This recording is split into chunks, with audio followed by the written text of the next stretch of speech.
Bonjour et bienvenue pour ce nouveau numéro du 7-8 Loisirs. Comme chaque jeudi, l'essentiel des informations pour passer un bon week-end dans les Yvelines. Et tout de suite, le sommaire de cette semaine. Un zeste de sport, une pincée de fête et une bonne dose de caritatif. L'association sportive handball de Saint-Cyr-Fontenay organise ce week-end son tournoi de Noël. Solidarité aussi à la commanderie pour le deuxième week-end de son Noël décalé. Le site saint-quentinois invite associations et créateurs à vous faire découvrir leur univers. Et l'agenda complet de vos sorties au programme du sport, du cinéma et un spectacle.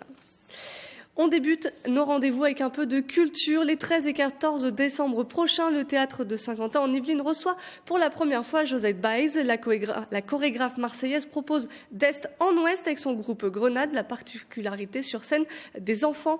Un mot du directeur du théâtre avant un extrait. Juste avant les fêtes de Noël, nous aurons la grande chance d'accueillir une chorégraphe qui s'appelle Josette Baez, une chorégraphe qui n'a jamais été accueillie au théâtre de Saint-Quentin en Yvelines. Et pourtant, ça fait bien 30 ans maintenant qu'elle œuvre dans les quartiers nord de Marseille. Son travail consiste tout simplement à accueillir des enfants à partir de l'âge de 8 ans ou 9 ans, à les former et à les garder jusqu'à l'âge de 20 ans. Avec ses enfants, il travaille sur des chorégraphies de grands, soit des chorégraphies qu'elle écrit, soit des chorégraphies qu'elle commande à de grands chorégraphes à travers le monde, soit des chorégraphies qui existent et qui sont emblématiques de la danse d'aujourd'hui. Le spectacle s'appelle d'Est en Ouest parce qu'on parcourt le monde à travers la danse contemporaine. Ce sera juste avant les fêtes de Noël, d'Est en Ouest. C'est le groupe Grenade et c'est la chorégraphe Josette Baez.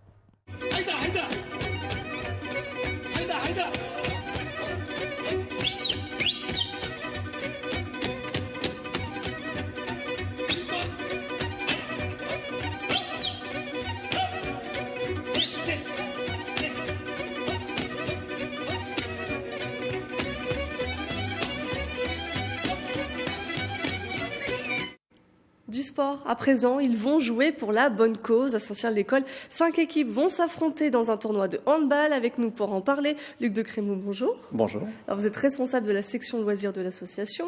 C'est déjà la 9e édition du tournoi. Absolument. C'est la 9e dimanche prochain, de 10h à 18h à Saint-Cyr. Et on est très heureux de l'organiser, et très heureux et très impatients d'accueillir beaucoup de joueurs. Ouais. D'où vient cette idée d'un tournoi avec une idée solidaire en fin d'année ? C'est parti d'un constat fait il y a 9 ans qu'il n'existait rien qui illustrait vraiment cet esprit un peu festif, convivial qu'on peut trouver dans le handball loisir, qui, pour le rappeler aux téléspectateurs, consiste sur un jeu mixte. On joue en mixte, on n'a pas un enjeu de compétition avec la montée et les descentes, on a une 3e mi-temps organisée par le club recevant. Voilà, c'est aussi pour le plaisir de jouer.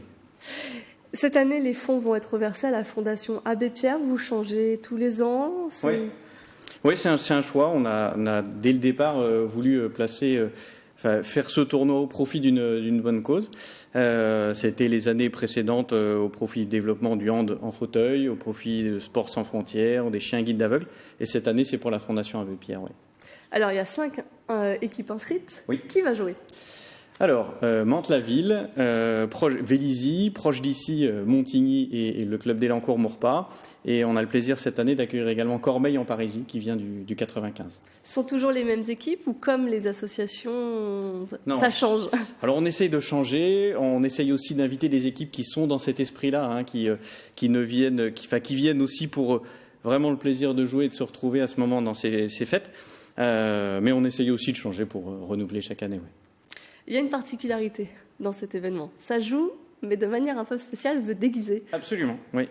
Oui, alors c'est pas toujours très simple. Il faudra venir dimanche d'ailleurs voir notre gardienne de but déguisée en cône de Lübeck. Ça, je pense que ça vaudra son pesant d'or. Effectivement, et chaque année, on demande à chaque équipe de choisir un thème, une idée de déguisement autour d'un thème. Donc cette année, ce sera les métiers, par exemple. Mais on a eu Super Mario l'année dernière. On a eu vraiment des choses très différentes. Et ça participe. Voilà, à cet esprit festif, convivial sous lequel on veut placer ce tournoi. Vous autorisez les entraînements en costume pour s'y préparer ou c'est vraiment un festival de gags après ? Freestyle, c'est pas de préparation, un échauffement, on reste sur du sport. Mais non, et le but c'est vraiment ça, c'est de favoriser ça. Alors c'est les métiers, mais vous avez choisi le BTP. Oui, absolument. Qu'est-ce qui vous plaisait dans ce thème ? Le délire, hein, le délire, les casques de chantier, les salopettes. Alors on verra ce que ça donnera sur le jeu lui-même. Hein, pas sûr qu'on soit les meilleurs joueurs déguisés en ouvriers du bâtiment. Mais voilà, c'est pas ça qui compte. Ce qui compte, c'est d'une part que le tournoi soit réussi dans cet esprit, qu'on préserve cet esprit auquel on tient beaucoup, et puis que voilà, qu'on puisse aussi collecter le plus possible de fonds pour l'association. C'est vraiment ce qui nous tient à cœur. Puis j'imagine aussi que c'est l'occasion de faire découvrir vos activités pour ceux qui seraient tentés. Oui, absolument. Bon, c'est ouvert à tous. Hein. Alors évidemment, nos participants les premiers sont quand même les équipes, leurs accompagnants, les membres du club. Mais le tournoi est vraiment ouvert à tout le monde et j'invite vraiment tous ceux qui seraient intéressés à passer. Vous restez un bout de la journée, autant que vous voulez. Il y aura une buvette, des crêpes, des gaufres, à manger du chaud, du froid. N'hésitez pas. Et justement, pour ceux qui ne joueraient pas, qui ne seraient pas sur le terrain, mais qui voudraient soutenir financièrement, comment ça se passe ? Alors, on organise plusieurs animations dans la journée. Une tombola, donc acheter un ticket de tombola. Mais acheter une crêpe, ça contribue également, puisque les recettes de la buvette vont à l'association. Les enfants ont des animations également. On a un tournoi de pénalty le midi, donc même un débutant peut très bien s'inscrire. Encore une fois, le but n'est pas de gagner à tout prix, mais plutôt de participer.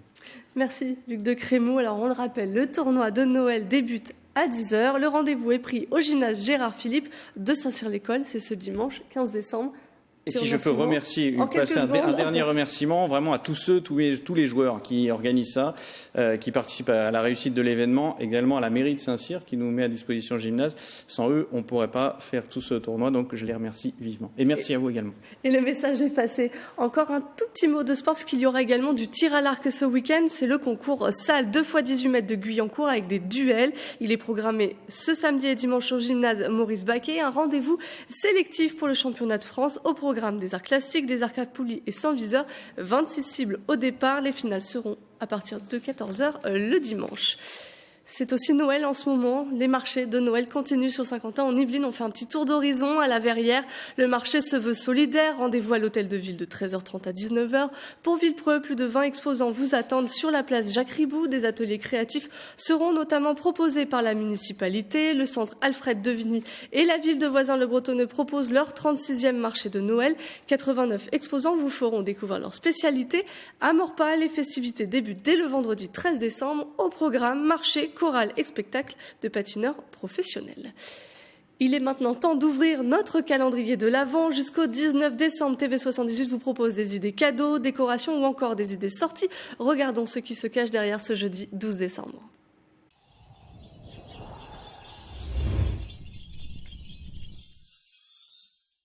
Alors voilà un objet tout à fait typique du Togo qui est fabriqué en ébène. L'ébène est un bois qui pousse très lentement et qui est très dur, et donc les sculptures sont difficiles. Une sculpture qu'Annick Carrard et Elisabeth Ollion proposeront à la vente ce week-end. Ces deux Saint-Quentinois sont bénévoles à Avenir Togo, une association créée en 1995 par une pasteur, Manaïevou. Soutenir l'action du CAST, du Centre d'action sociale au Togo, qui accueille des enfants abandonnés, handicapés, etc.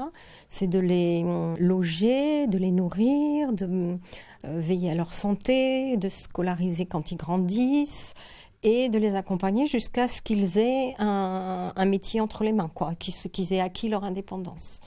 Avenir Togo est l'une des 3 associations présentes. Elle sera au marché solidaire de Saint-Quentin en Yvelines avec Amnesty International et Artisans du Monde. Les 14 et 15 décembre prochains, la commanderie propose un temps fort lors de son Noël décalé. Il faut penser aux autres parce que c'est peut-être notre côté décalé où on a envie de ne pas forcément être dans la surconsommation, dans les déchets. On veut être responsable, on veut être solidaire. Un marché solidaire complété par un marché de créateurs saint-quentinois, grâce auquel le pied du sapin devrait se trouver bien garni. Un rendez-vous pour les amoureux des livres. Les bibliothèques versaillaises proposent leur opération de désherbage des ouvrages. Ce samedi 14 décembre, le public pourra ainsi acheter des livres en double dans les bibliothèques à des prix attractifs. C'est le moment de notre virgule cinéma. Cette semaine, on retrouve Luc Bocan, le directeur du Ciné 7 à Elancourt. On l'écoute.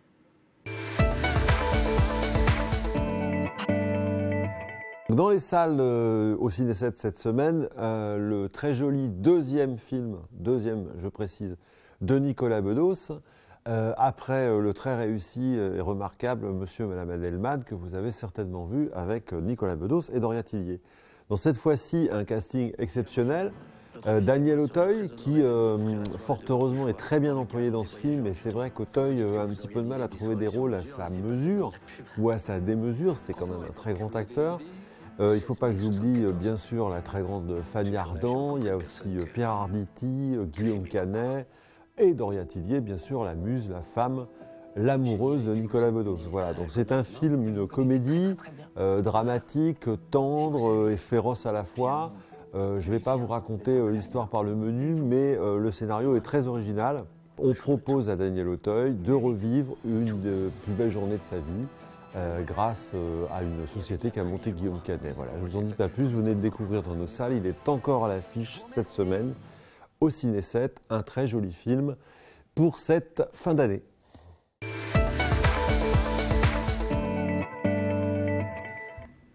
Un petit détour hors des frontières des Yvelines. Cette semaine, nos confrères de Via Grand Paris vous font découvrir l'art urbain. Après une tournée mondiale, les 360 All-Stars débarquent à Paris sur scène des artistes internationaux. Regardez. C'est un show qui va vous en mettre plein les yeux et les oreilles. Les 360 All-Stars font entrer la rue dans les salles de spectacle. Le casting est de renommée internationale.